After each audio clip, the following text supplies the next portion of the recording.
The small remote town of Glass Hollow was surrounded by an ancient forest, a place of whispered legends and unexplained disappearances. At its heart lay the Mirror Grove, named for the glassy pond said to hold secrets no one dared uncover. Few ventured there, and those who did spoke of strange phenomena, their reflections moving independently or disappearing altogether. Sophia was a skeptic, a city-born photographer seeking a new project.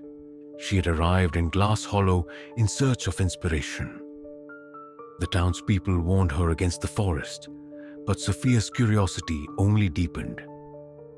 The idea of Mirror Grove's supernatural tales was too tantalizing to resist. One overcast morning, armed with her camera and a sense of adventure, Sophia set off. The forest was eerily silent, the usual sounds of birds and insects conspicuously absent. Trees loomed overhead, their branches intertwining to block out much of the sunlight. She followed a barely visible trail, her boots crunching on the brittle leaves. After hours of walking, Sophia found it. The Mirror Grove.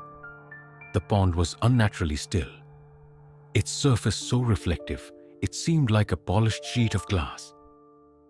She approached cautiously, her camera ready. The air felt heavier here, charged with something she couldn't define.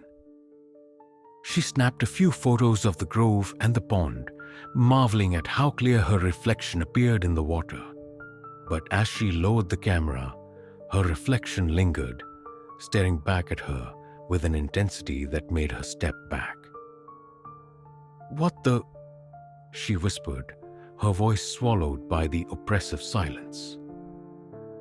The reflection moved, though Sophia did not. It raised a hand, waving slowly, its expression shifting to a sly smile. Her breath caught in her throat. She waved back hesitantly, her arm trembling. The reflection mirrored her movements perfectly, as though mocking her fear. Then it turned and began walking deeper into the pond. Ripples spread across the surface, but the reflection didn't vanish. Instead, it seemed to descend, as though stepping into another world beneath the water. Sophia hesitated, her rational mind clashing with an overwhelming curiosity. Against her better judgment, she leaned closer to the pond. The water's surface shimmered, and her reflection reappeared, now standing directly behind her in the image. Whipping around, Sophia found nothing there. Her heart pounded in her chest as she fumbled with her camera, snapping another photo. When she checked the viewfinder, her reflection in the image was staring back at her, its eyes filled with something alien. The air grew colder, and a soft melodic whisper filled her ears. Words she couldn't understand swirled around her, coming from all directions. The pond rippled, though no wind disturbed the grove.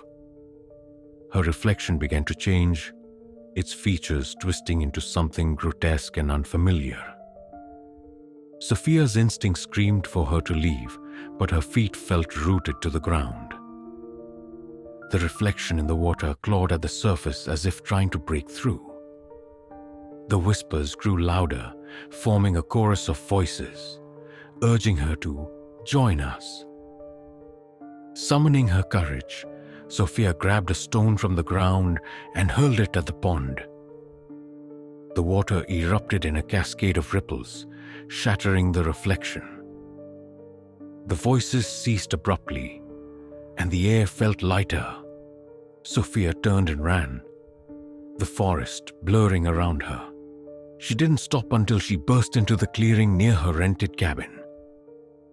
Gasping for breath, she glanced back, half expecting to see the twisted figures chasing her. But the forest stood still, silent as ever. When she developed the photos later that evening, the images of the grove were ordinary, save for one. In the last photo she'd taken, Her reflection's distorted face stared back at her, its eyes glinting with malice. And in the corner of the image, just at the edge of the pond, a hand reached up from the water. The next morning, Sophia packed her belongings and left Glass Hollow, vowing never to return.